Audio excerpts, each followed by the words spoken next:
Jatmiko.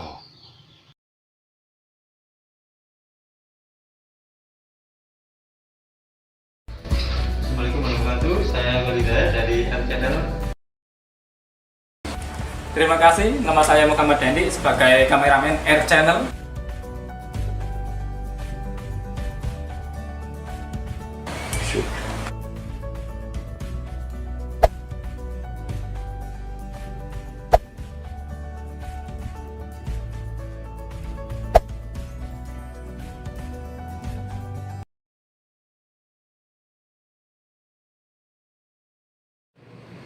Halo, assalamualaikum warahmatullahi wabarakatuh. Kembali lagi di sini di Air Channel.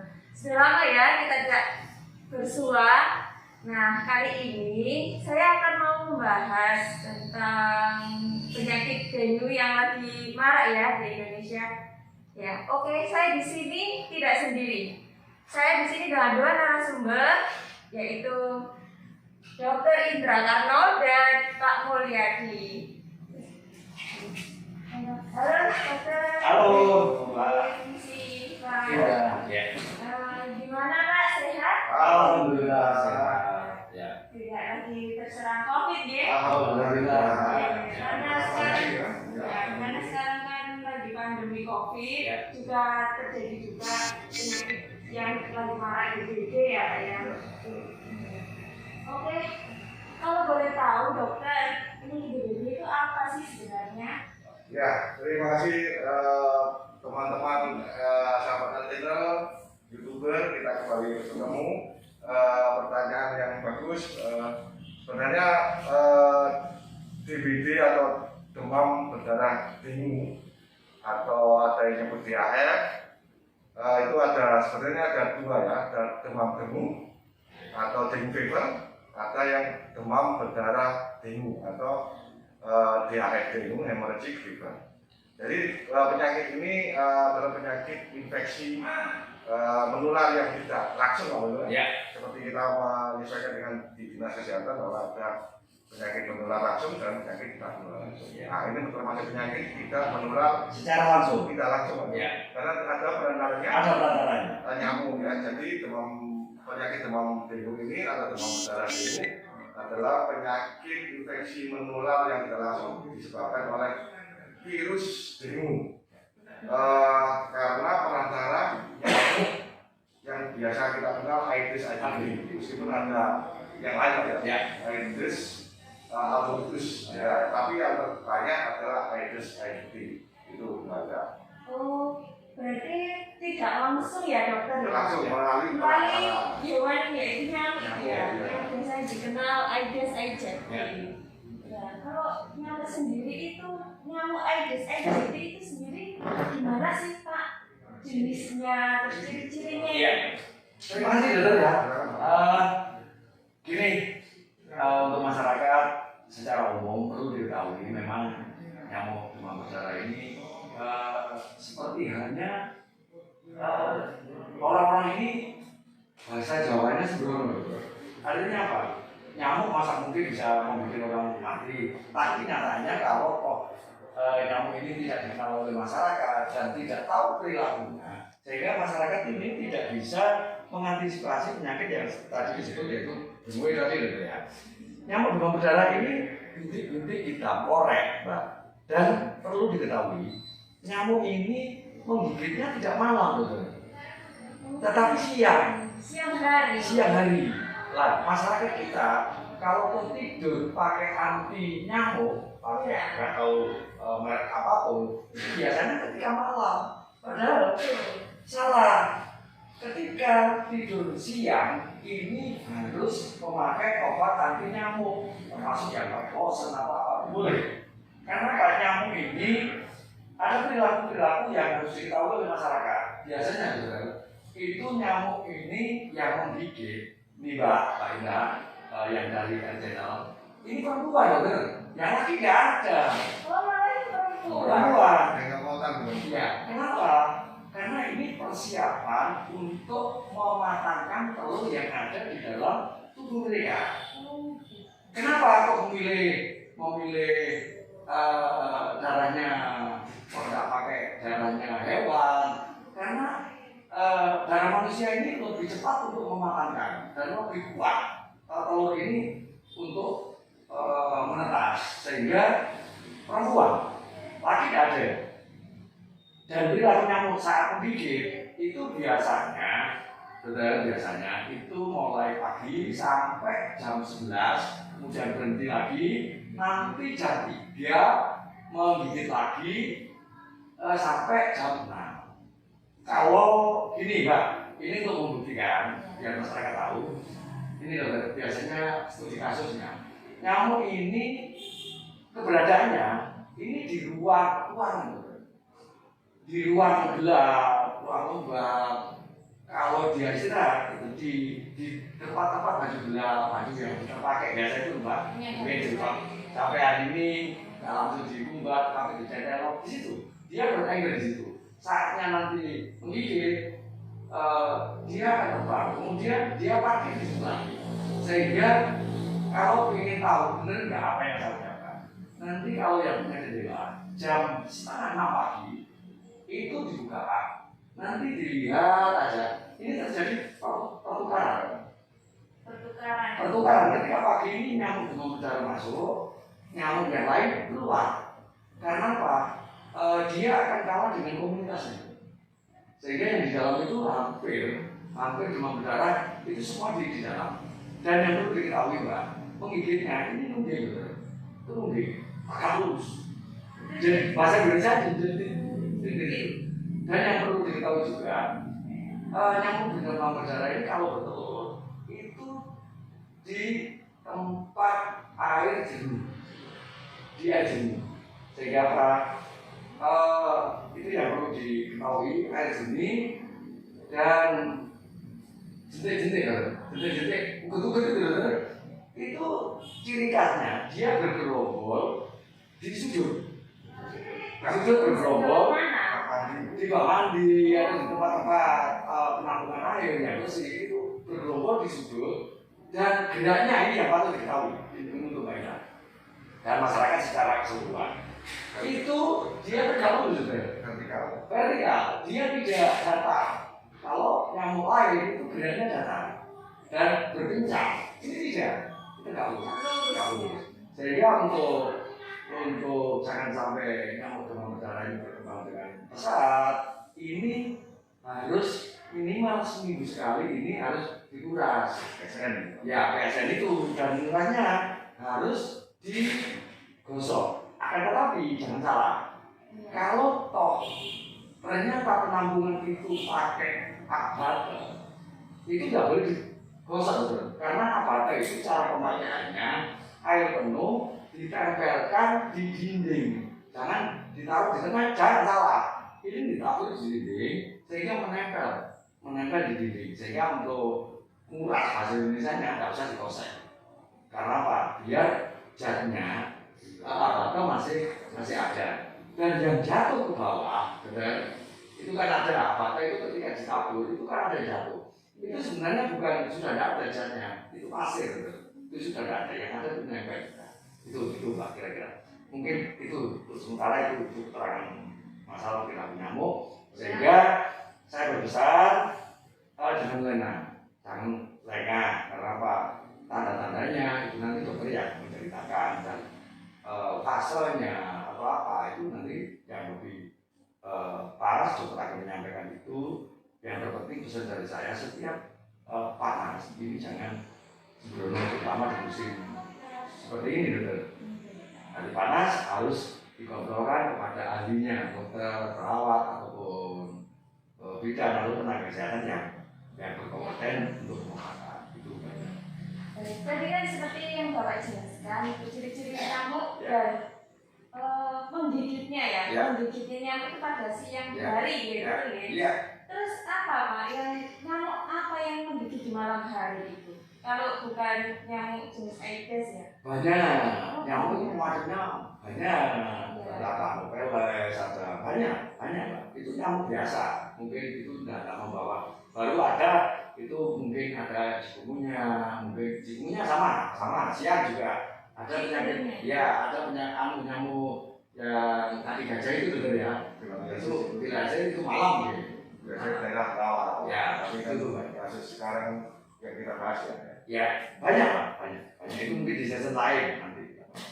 Ya, karena kita tahunya kan nyamuk itu menggigitnya paling aktif di malam hari. Ya. Jadi kita akan pencegahannya di malam hari. Padahal itu salah. Salah, ya. Salah.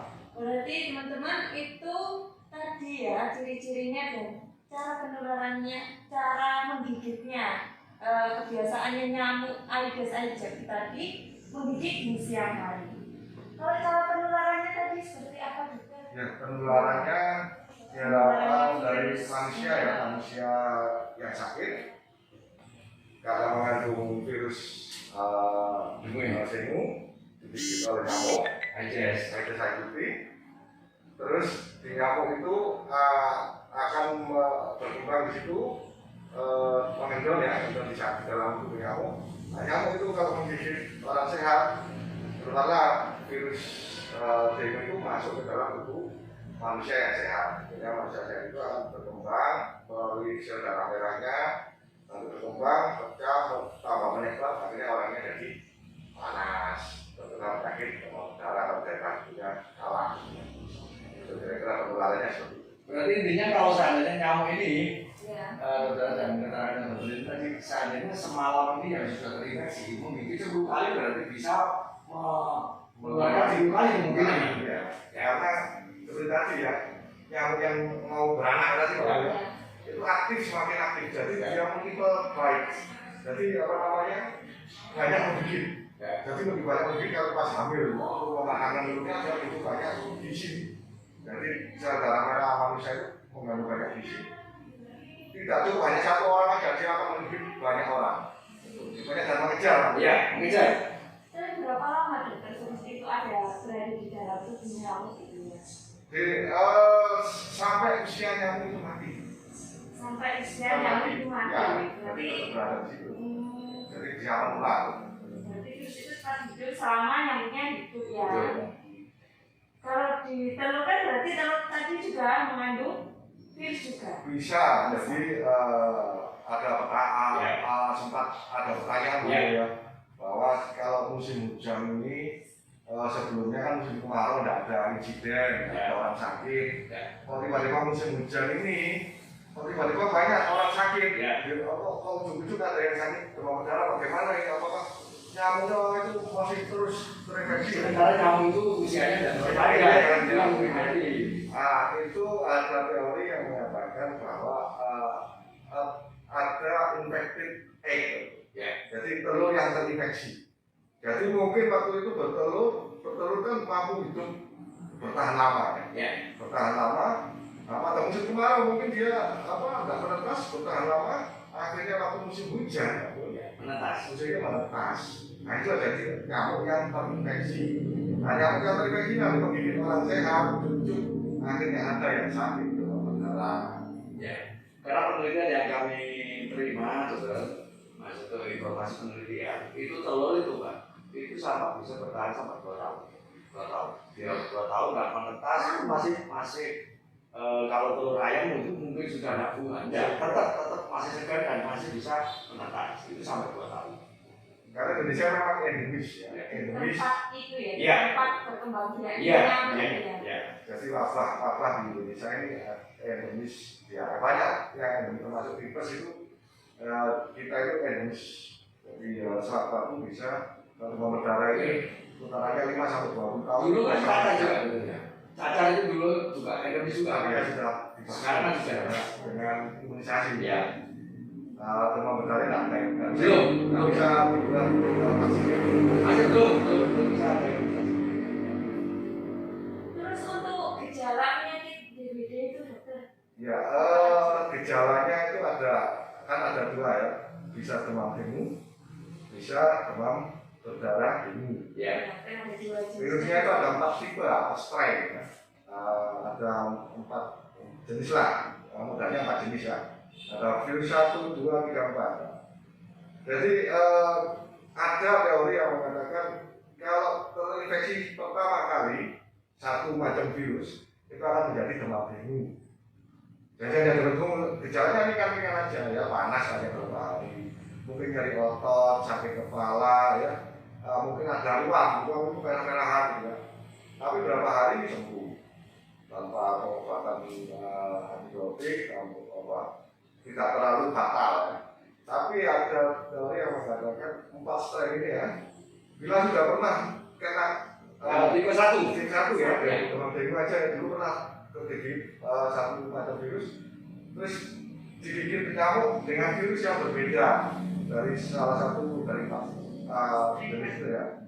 Nah, itulah yang nanti akan menjadi masih bisa sakit lagi gitu. Sakit lagi jadi demam berdarah dengue, jadi lebih berat. Meskipun ada nanti satu gigitan aja yang virusnya viral yang primer, pertama kali digigit bisa menyebabkan hidupnya juga ada, tapi jarang. Tapi yang terbanyak silang tadi. Jadi pernah gigitan pertama sakit, tipe yang pertama, terus ada kena gigit lagi virus yang lain, memasukkan virus yang lain, jadi ada reaksi silang, akhirnya menyebabkan demam berdarah dengue. Ya.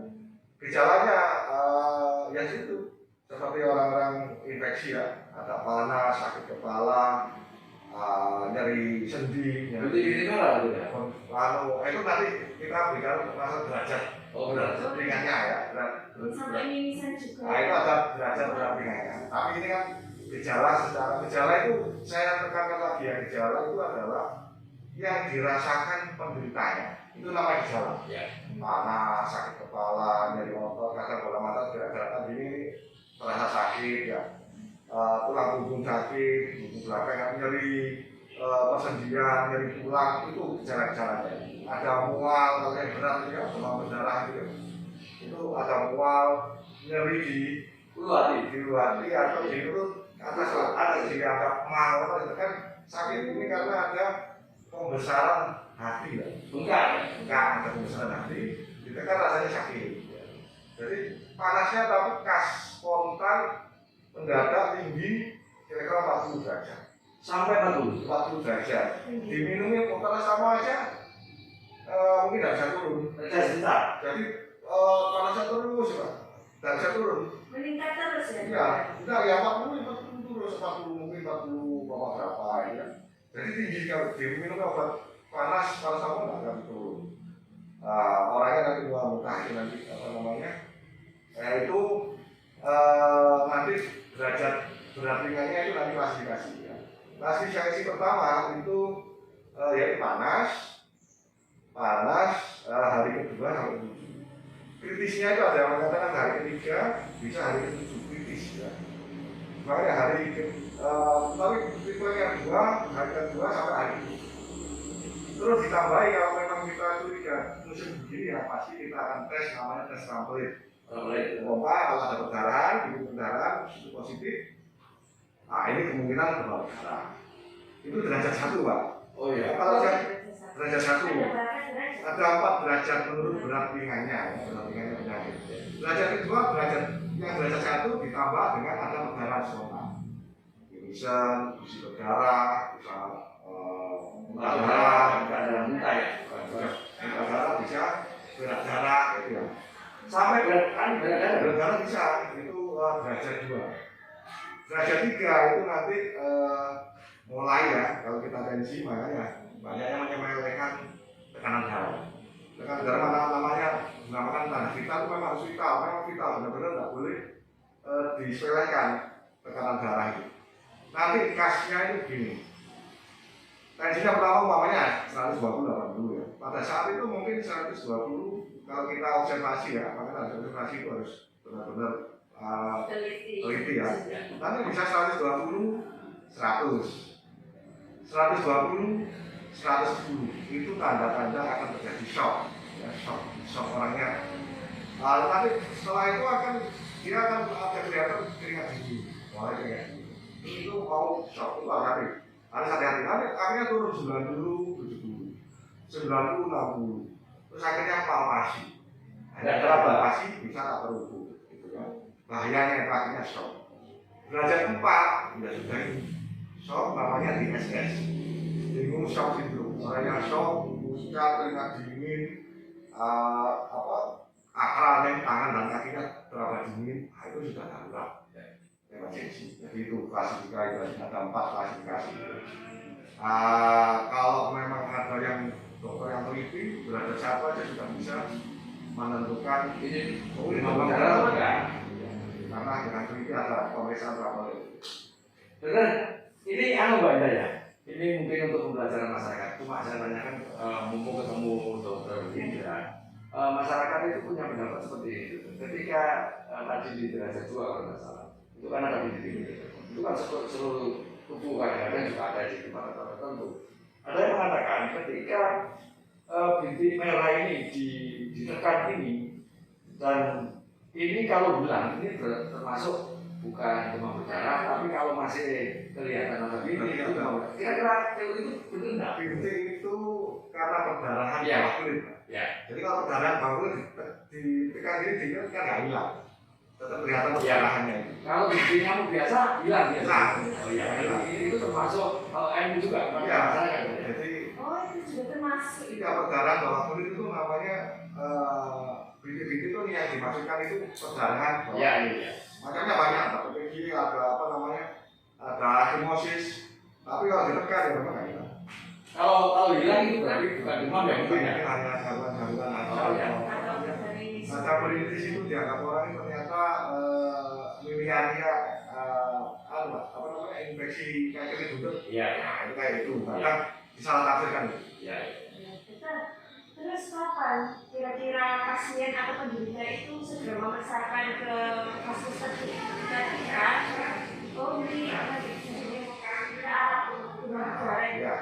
Jadi bila panas ya hari pertama, hari kedua masih minum umpamanya di rumah kan kadang tersedia paracetamol ya. Tidak turun, apalagi panasnya memang tinggi, dikasih paracetamol tidak turun, harus waspada. Secepatnya periksa. Kalau perlu diperiksa laboratorium sebagai pemeriksaan penunjang. Penegak. Penunjangnya, ya itu penegakan diagnosa ada pemeriksaan klinis dan penunjang. Ya. Nah, penunjangnya itu termasuk laboratorium ini ya. Darah lengkap. Ya. Darah lengkap itu nanti minimal 2 kali pemeriksaan minimal ya. Jadi umpamanya sekarang hari 2, besok juga harus diperiksa atau pagi sorenya diperiksa lagi. Terus besok lagi. Jadi minimal 2 kali. Jadi untuk bisa menafsirkan oh ini ada pergerakan. Oh, ada ya. Peningkatan hematokrit itu. Leukosit, trombosit, hematokritnya, plasmabinya. Jadi itu kita akan melihat untuk menafsirkan bisa menunjang oh ini demam berdarah. Ada pembanding kenaikan atau tidaknya di Bisa bisa. Jadi kira-kira 20% dari angka normalnya. Jadi kadang itu kita kan nggak tahu angka normal kita itu berapa. Ya. Angka kayak di laboratorium itu miliknya orang lain, negara lain. Ya. Jadi Indonesia belum punya. Jadi pertama itu sebagai patokan. Kita pemeriksaan pertama patokan, kedua baru nanti oh ini ada pergerakan. Mungkin trombositnya turun, hematokritnya naik, atau leukositnya turun atau naik kan. Ya, Bisa ya. tafsirkan ini. Ya, jadi pemeriksaannya minimal 2 kali. Minimal wajib ya. Wajib ya. Jadi termasuk itu syarat-syarat kalau umpamanya apa namanya orang sekarang masyarakat nggak kopi gitu kan syaratnya paling tidak memang mengarah ke demam berdarah. Jadi terus untuk obat paracetamol kalau nggak turun minum sama dikompres atau nanti ke dokter dikasih obat-obatan panas yang lain bisa. Jangan pakai obat yang isinya asam asetil salisilat atau ibuprofen. Nggak boleh. Nggak boleh karena asam asetil salisilat apa ya mengganggu trombosit. Jadi dia akan apa namanya mengganggu trombosit sehingga mempercepat perdarahan. Kalau ibuprofen itu dia itu efeknya apa ya memperpanjang waktu perdarahan. Kasusnya ini jadi demam berdarah ini kan identik dengan perdarahan. Ya. Jadi di apa namanya dihindari obat-obat yang asam asetil salisilat isinya ya nanti dicari mereknya apa asitosal itu sangat terkenal orang-orang banyak yang merek-merek tertentu yang terkenal ya sama ibuprofen dihindari yang aman paracetamol tapi memang biasanya nggak turun ditambah dengan kompres itu kepala ini ya yang ada yang besar dia selangkangan itu yang banyak pembuluh darah besar ya, itu diharapkan bisa menurunkan panas sambil banyak minum. Kalau nggak muntah banyak minum. Kalau muntah ya memang harus dikasih ke MNS ya, ke rumah sakit atau puskesmas. Berarti kandungan obat dua tadi ya dokter ya, Harus yang perlu dihindari. ya, jangan sampai minum. Banyak yang dulu ya, mungkin sekarang sudah mulai jarang, mungkin masalah sudah mengerti. Akhirnya cepat kok darah. Itu tadi sekilas dengan cara pencegahan secara medis ya dokter ya. Nah untuk pencegahan secara teknis atau lapangan ya, itu Ya. bagaimana Pak? Ya gini, sehingga masyarakat ini harus paham dengan 3M itu. 3M itu PSN, menguras, mengubur, menutup, dan mengubur. PSN sendiri itu apa Pak? Pemantauan sarang nyamuk, pemberantasan sarang nyamuk. Pemberantasan sarang nyamuk. Sehingga petugas dari puskesmas atau dari kader ini harus 1 minggu sekali ini memantau PSN ini, dipantau apakah ada jentik-jentiknya atau tidak, itu yang harus diketahui. Karena maksudnya perkembangan nyamuk ke telur ke nyamuk Itu sekitar ya sampai sebulan ya. ya sampai 10 sama 14 hari itu. Itu Jadi, masanya ya? masa Kembang. iya nyamuk jadi dewasa ini. Enggak, dari ketukan ke Iya, nyamuk ini 7 sampai 12. iya di antara itu. Sehingga tidak sempat menjadi nyamuk karena di BSN ada langsung dikasih apata atau dikuras. Itu maksudnya seperti itu. Karena gini, Mbak, masyarakat ini ketika ada kasus seperti sekarang ini yang diharapkan tidak sesuai protapnya. Dia hanya menginginkan oke, ini salah. Betul. Ya, karena gini Mbak, fogging ini ada syarat-syarat yang tadi sudah disampaikan oleh dokter Indra tadi. Ketika ada kasus di satu tempat, ini harus dilakukan pemantauan epidemiologi. Di ring yang penderita ini harus dicari 20 rumah minimal dari penderita ini sekitarnya. Dari titiknya. Lokasi Iya. kita itu ya. Ada enggak yang sakit panas yang dicurigai demam? Kemudian di sekitar itu bagaimana jentiknya? Ada enggak? Dan seterusnya. Dan banyak syarat-syarat dan otentik dari penderita tadi untuk pemberantasan ini benar ada yang disampaikan dokter, harus probonya itu harus di atas 150,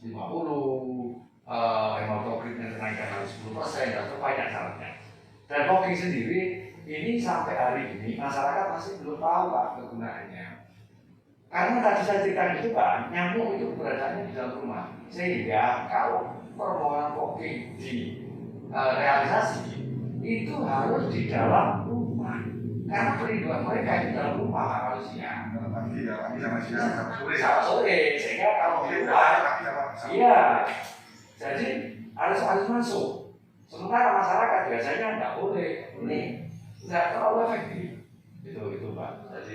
Jadi fogging ini nggak serta-merta harus fogging, tidak.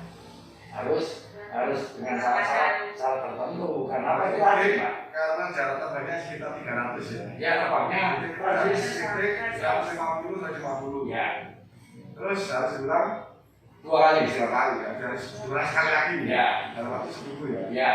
Caranya begitu. Ya. Ada 2 siklus. Jadi itu yang masalah fogging sehingga masyarakat ini paham dan perlu diketahui bahwa fogging ini walaupun tidak bahaya Pak, makanan yang sudah jadi harus ditutup.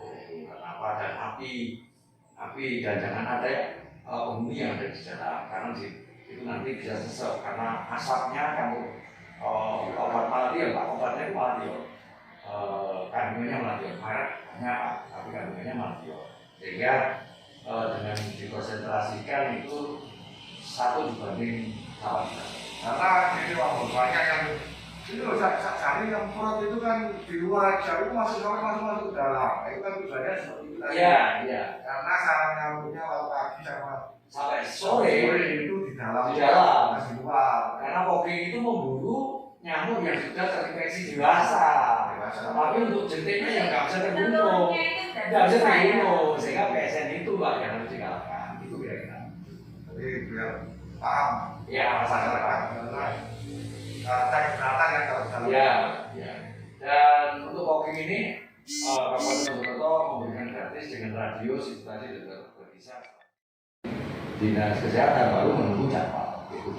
Berarti untuk cara pencegahan itu option yang paling utama itu PSS. PSS dan pakai obat anti nyamuk. Oh, ya, option itu ya, autan. Ya boleh. Segala macam. Segala macam. Oh, iya. Berarti yang untuk voting itu option yang paling akhir. Ya, itu penanganan yang paling akhir, Pak. Karena juga berat biaya. Ya, berat biaya dan juga ada dampak, Pak. Bisa kondisi. Ya, dan itu logam itu, Pak. Itu logam berat. Logam berat itu tidak bisa terurai oleh tubuh. Merusak lingkungan. Ya, rusak lingkungan. Efektivitasnya kalau di voting itu berapa lama? Ya udah, ya seketika itu saja. Nyamuk bisa. Nyamuk dewasa. meninggal dewasa itu saat itu meninggal sudah, besoknya tidak akan membunuh, ruangan ini tidak akan mungkin tidak akan itu aja.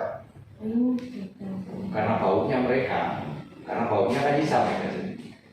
Begitu. Jadi dari awal tadi ya kita sudah tahu, oh apa sih itu DBD, terus bagaimana, apa sih binatang apa yang menularkan virus tadi, hingga sampai pencegahannya ya dokter ya, dari pencegahan medis dan secara teknis juga.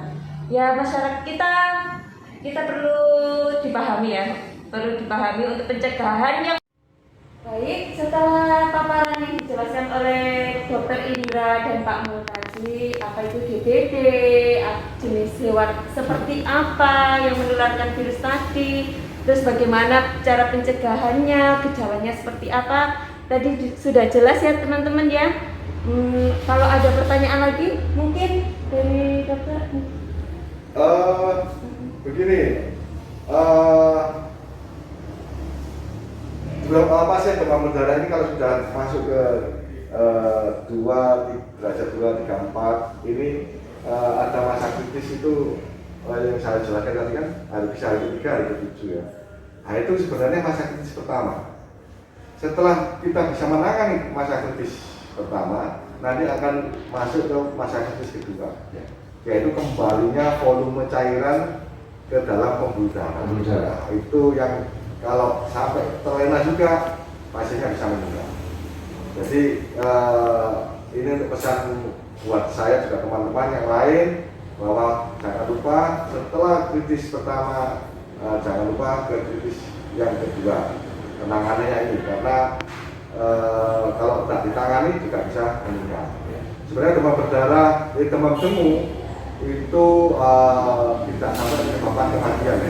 Tapi kalau demam berdarah, dengue itu cukup banyak, cukuplah untuk membuat orang bisa meninggal kalau tidak ditangani dengan baik protapnya ya.